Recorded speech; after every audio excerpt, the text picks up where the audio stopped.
많은 사람들이 저한테 질문하는 것 중에 하나가 뭐냐면은 그 유튜브 8년 동안 하면서 가장 기억에 남았던 사람들이 누구냐, 아니면은 만났던 부자 중에서 제일 기억 남는 사람이 누구냐, 이렇게 여쭤보는데, 저는 가장 기억에 남는 사람들은 저희 채널에 나왔던 게스트들 중에서 출연 이후에 10배 이상 수익을 낸 투자자분들이 가장 기억에 남아요. 왜냐면 기존에 있는 부자들은 과거의 이야기를 가져왔는데, 그 사람들은 아직 부자가 아니었는데 자기가 확신을 가지고 이야기를 하면서 나중에 1, 2년 뒤에 지켜보니까 정말 그 종목 주가가 10배씩 오르는 일이 벌어졌잖아요. 실시간으로 벌어지는 일을 눈으로 봤기 때문에 그분들이 굉장히 기억에 남았습니다. 그분들의 공통점을 말씀드려보면은 자기들이 보유한 종목에 대한 확신이 굉장히 강했었어요. 1, 2년 동안 안 오르는데 그 기업에 대한 확신이 있었고 거의 올인에 가까운 비중으로 들고 있었습니다. 그리고 그 주식들이 10배가 넘게 올랐죠. 그러니까 한 명은 수십억 자산가가 됐고 한 명은 수백억 자산가가 됐는데, 저는 그분들이 정말 기억에 많이 남는 것 같아요. 주식 투자에서 성공한 사람들의 공통점이 있다면은 자기 인생을 바꾼 주식이 있다라는 겁니다. 10배짜리 주식을 평생 3번 만나면은 10억이 1조가 돼요. 그렇기 때문에 자기 인생을 바꿀 수 있는 주식을 만나는 게 투자자로서는 정말 중요합니다.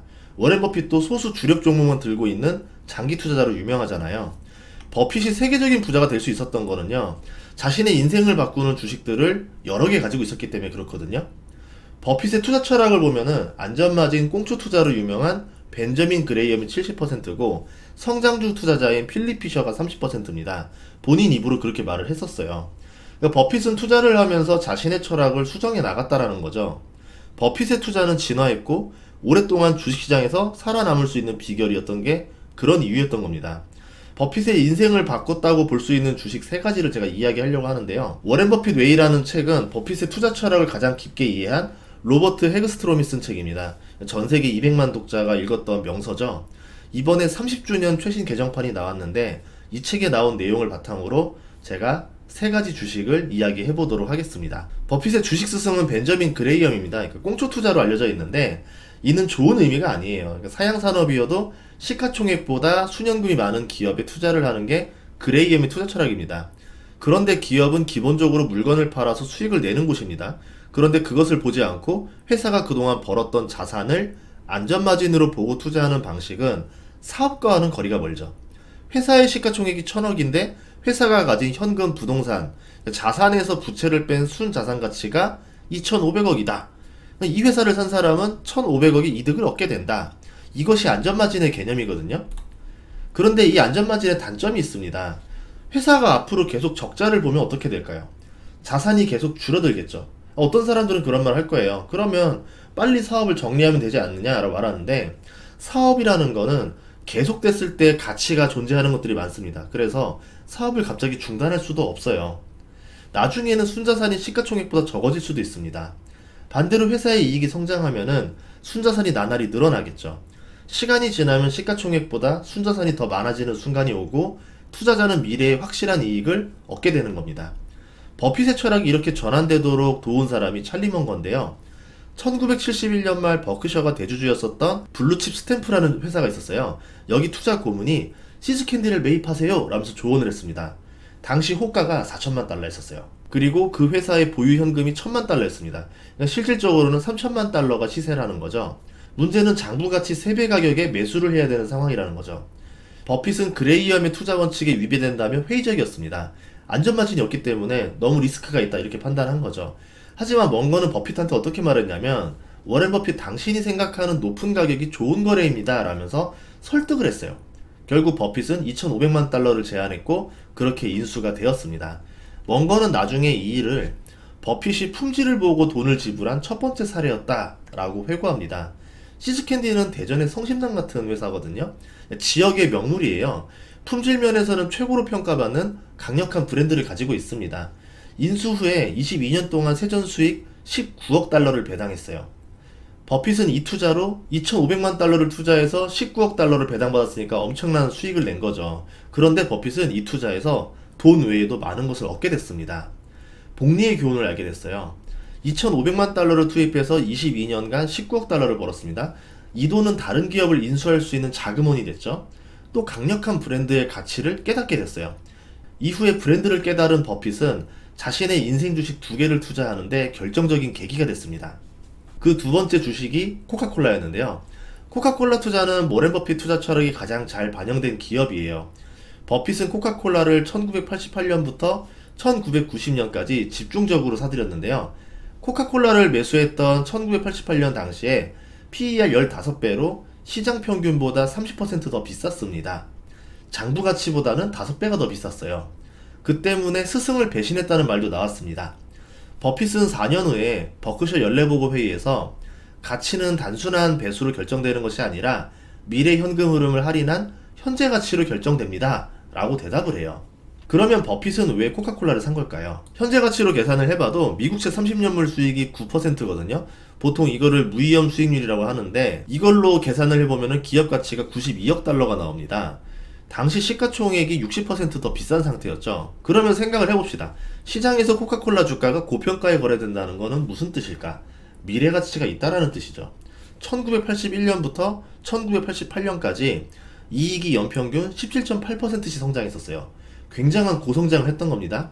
당시 할인율 9%보다 2배 빠르게 성장하는 기업이었죠. 기업의 이익이 무섭게 성장하다가 완만하게 성장할 것이라고 가정해서 미래의 이익을 계산하는 고든 성장 모델을 적용해 보면은 10년 동안 연 15% 성장하고 나중에는 연 5%로 완만하게 성장한다 이렇게 가정해 본 다음에 9% 할인율을 적용해 봤어요. 그러면 코카콜라의 본질 가치는 483억 달러가 넘습니다. 10년 동안 연 12% 성장한다고 더 보수적으로 잡아도 본질 가치가 324억 달러가 넘어요. 그러면 현재 주가 대비 2배에서 3배 더 높은 가치를 가지고 있는 기업이다 라고 볼 수 있겠죠.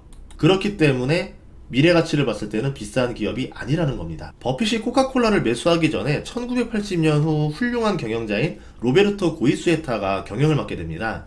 그 이후에 주가가 연평균 18%씩 올랐어요.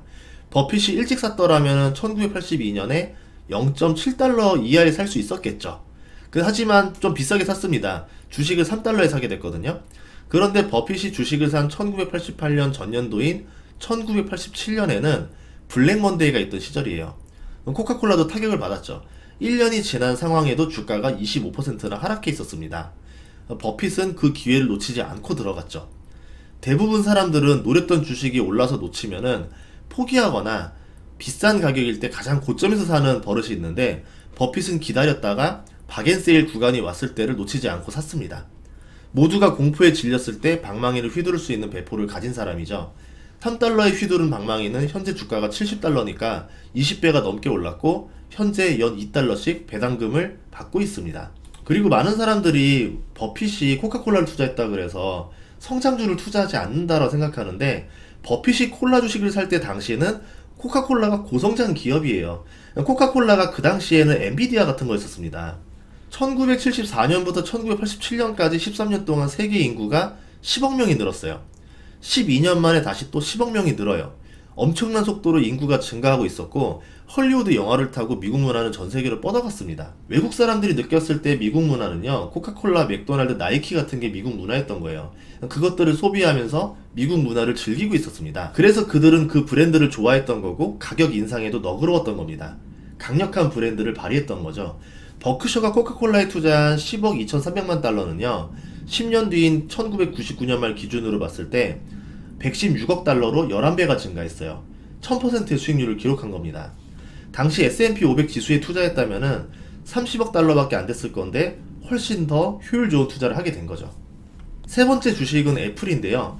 코카콜라 대박 이후에 버핏이 친 다음 홈런이 애플입니다. 치즈캔디와 코카콜라는 비슷한 결을 가지고 있어요. 그런데 애플은 버핏의 닷컴 버블 트라우마를 이겨내고 투자했다라는 점에서 저는 더 대단하다 생각해요. 90년대 후반이 이제 닷컴 버블 시기였었는데 그때 워렌 버핏은 IT 기업에 투자하지 않는다면서 사람들이 조롱을 많이 했습니다. 그때 IT 기업 주가들이 수십 배씩 오르면서 엄청난 수익률을 기록했어요. 하지만 버핏은 역설적이게도 IT 기업에 투자하지 않았기 때문에 닷컴 버블 붕괴 썰물에서 쓸려나가지 않았죠. 버핏이 테크주를 매수하지 않았던 거는 이 기업들을 이해하지 못해서가 아닙니다. 끊임없는 혁신과 변화가 일어나기 때문에 장기적인 수익 계산이 어려워서 그랬던 거예요. 또 2011년 IBM을 투자했었는데 실패한 투자도 있었습니다. 그런 상태에서 워렌 버핏이 2016년 애플을 매수하기 시작한 거죠. 스마트폰이 본격적으로 등장했던 2009년쯤 애플 주가가 $5입니다. 2015년에 30달러를 넘어가는데 차이나 쇼크로 애플 주가가 20달러 부근까지 내려가는 일이 발생했어요. 박앤세일이었죠. 버핏은 이 시기를 놓치지 않습니다. 3년 동안 애플을 대량 매수해요. 그리고 2016년에는 보유했었던 IBM을 미련 없이 매도해버립니다. 이미 당시에 투자의 현인으로 불리던 버핏이 자신의 실패를 인정하고 4배나 오른 주식으로 교체 매매를 한다? 상당한 부담이죠. 코카콜라의 교훈대로 성장이 확실해진 기업이 경제 위기로 주가가 저렴하게 있을 때 그 타이밍을 놓치지 않고 매수를 한 겁니다. 그리고 그 당시에는 코카콜라처럼 아이폰도 스마트폰에서 독점적인 브랜드를 완성한 때였었어요. 사람들이 코카콜라를 열광하듯이 아이폰에 열광했던 때였습니다. 그리고 스마트폰은 사람들의 필수 소비재가 되어버렸죠. 2016년 당시 애플 자기자본 수익률이 37%였는데요. 2020년에는 90%로 급등하고 2021년에는 147%를 기록합니다. 사업은 폭발적으로 성장하고 스마트폰 사업임에도 제조를 하지 않아서 유형자산이 거의 없었거든요. 그러니까 자기 자본이 거의 필요하지 않기 때문에 그 돈으로 배당을 해주거나 자사주를 매입해서 주가를 부양하는 데 더 썼던 겁니다. 2016년부터 2023년 6월까지 S&P 500 지수가 123% 상승했어요. 그러니까 연평균 13% 상승했습니다. 애플은 같은 기간 동안 618% 성장했어요. 연 35% 상승했습니다. 그러니까 애플 주식이 버크셔의 자산을 한 단계 업그레이드 시켜주는데 결정적인 역할을 했었죠. 워렌 버핏의 투자를 단순하다고 말하는 사람들도 있지만 이 세 개의 주식만 봐도 절대 그렇지 않다라는 걸 느낄 수 있었습니다. 자신의 투자 철학을 유연하게 바꿀 수 있어야 되고요. 공포장애도 겁을 먹지 않고 매수를 할 수 있는 과감함이 필요합니다. 그리고 투자에 실패하더라도 다시 도전할 수 있는 용기가 필요합니다. 이런 행동이 없다면은 지금 우리가 알고 있는 오마하의 현인은 없었겠죠. 워렌 버핏 외의 책은 단순히 버핏의 일대기를 기록한 책이 아니고요. 버핏의 주요 사건에 대한 기록들도 담겨 있지만 버핏의 판단에 대한 분석이 잘 들어가 있습니다. 이 당시에 버핏이 왜 이런 주식을 샀을까? 그리고 당시 사람들 반응은 어땠을까? 버핏은 그들에게 어떻게 설득을 시켜 나갔을까? 시간이 지나서 버핏의 투자 결과는 어떻게 되었을까? 우리가 진짜로 궁금한 내용들이 그런 거잖아요. 우리가 궁금한 걸 어떻게 알았는지 그것들을 또 딱딱 맞춰서 설명을 해주는 책이 이 워렌 버핏 웨이라는 책입니다. 그래서 200만 독자들이 읽은 명서가 아닌가 싶은데요. 전설적인 투자자 피터 린치, 하워드 막스, 필립 피셔도 추천한 책이니만큼 여러분들도 시간 될 때 꼭 한번 읽어보길 바라겠습니다. 다음 시간에도 좋은 정보로 찾아뵙겠습니다. 구독과 좋아요, 알림 설정 부탁드릴게요. 고맙습니다.